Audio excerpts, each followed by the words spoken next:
வணக்கம். சுகுமார் சீனிவாசன் பேசுகின்றேன். ஞானம் என்று ஒரு தகவல்.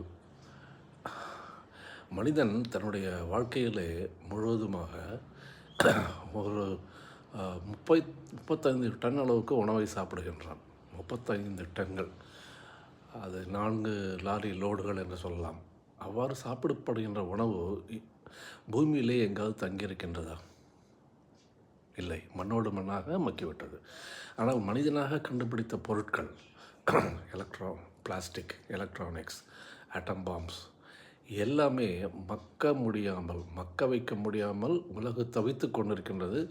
நமது சுற்றுச்சூழலில் களங்கத்தை உண்டாக்கிவிட்டது. இதுதான் இறைவனுடைய படைப்புக்கும் மனிதனுடைய படைப்புக்கும் உள்ள வித்தியாசம். இறைவனாக மனிதன் தன்னுடைய கழிவுகளை மண்ணோடு மண்ணாக ஐக்கியமாகி விட்டுவிடுகின்றான். ஆனால் நம்மால் முடியவில்லை.